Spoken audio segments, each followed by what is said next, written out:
And sports fans, who welcome you back to another week of San Diego Prep Insider. And Mondays now me, and we're joined by Raymond Brown every week. San Diego Football Network is Raymond's project. He works better and harder than anybody does in the high school, college, and pro San Diego football scene.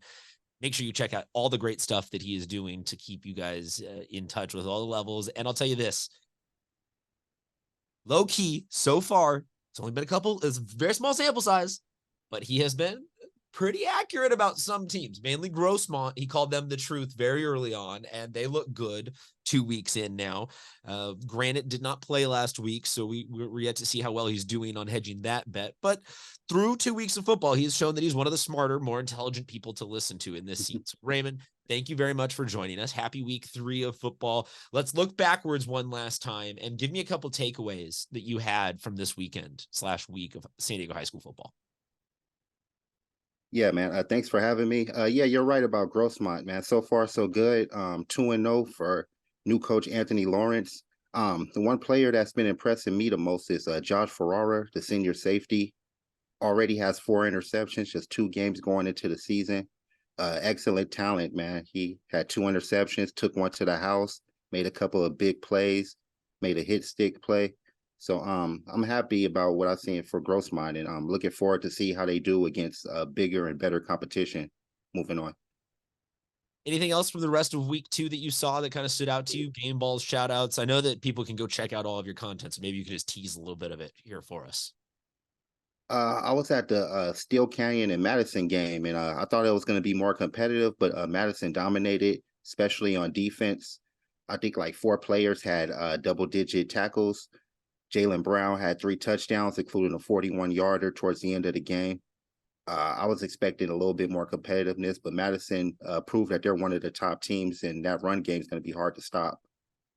Madison run game definitely looks hard to stop. I was saying post week 2 that it feels like all the way through to the middle of Division 1, you could make a case for like it's going to be a competitive year. And this is not going to be a year where we look at it and go, okay, whoever's the 1 or 2 seed in D1 is going to end up kind of running away with it de facto. Because you look at Carlsbad and Oceanside, or Carlsbad and Lincoln, both look phenomenal again in week 2 to me. And I don't think that anyone can dispute that. But beyond that, like you said, Madison, they look great. Helix got a big win on the road. La Costa Canyon, we've talked about a couple of times. They continue to look dominant. Saints put the freaking throttle down this week and continues to look a year. Like you start adding up the list and you maybe toss in like Mission Hills, San Marco, like 8 to 10, maybe 11 teams deep. And it seems like I can't remember a year in the last couple of years where at least out the gate, we were this flush with top end talent.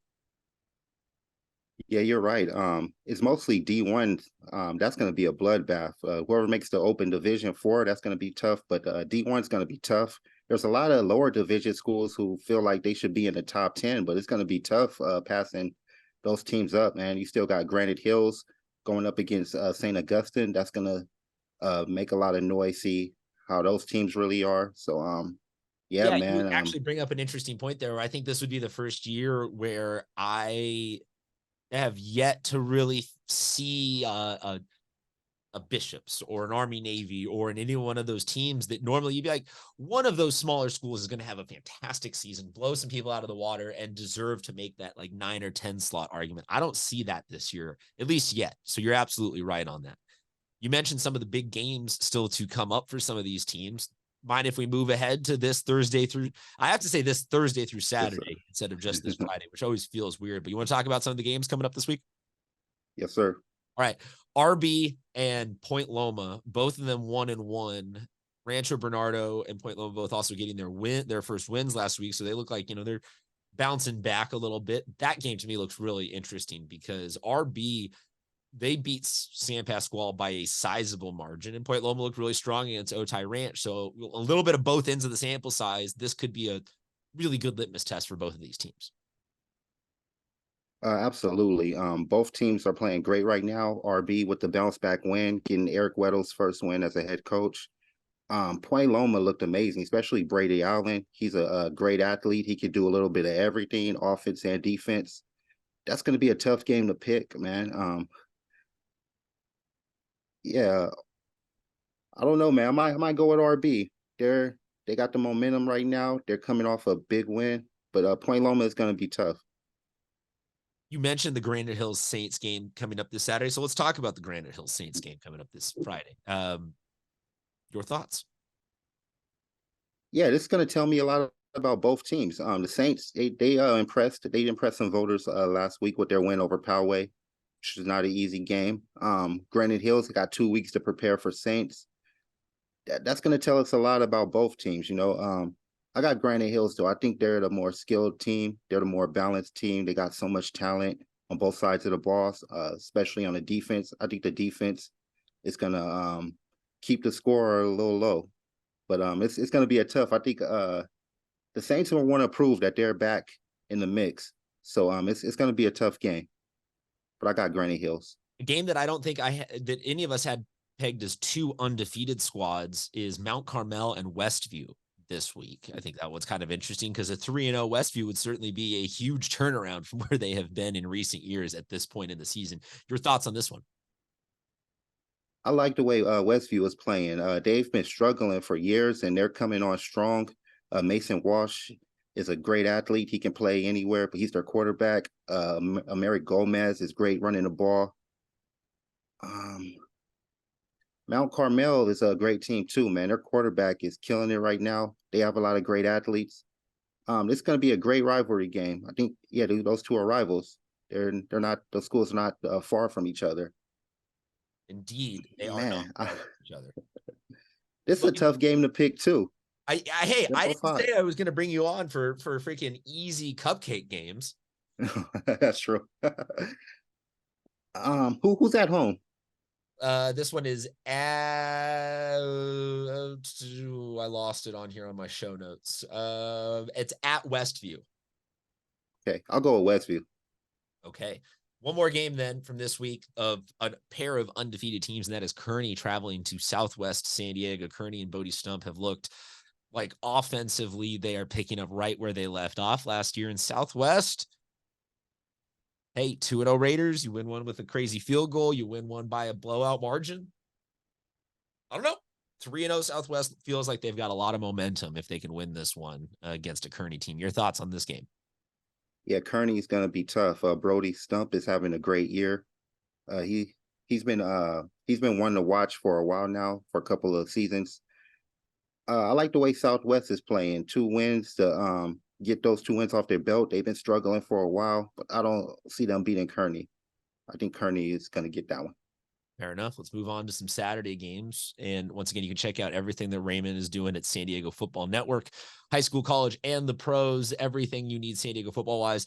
Let's close this one out with Scripps Ranch hosting Christian this Saturday.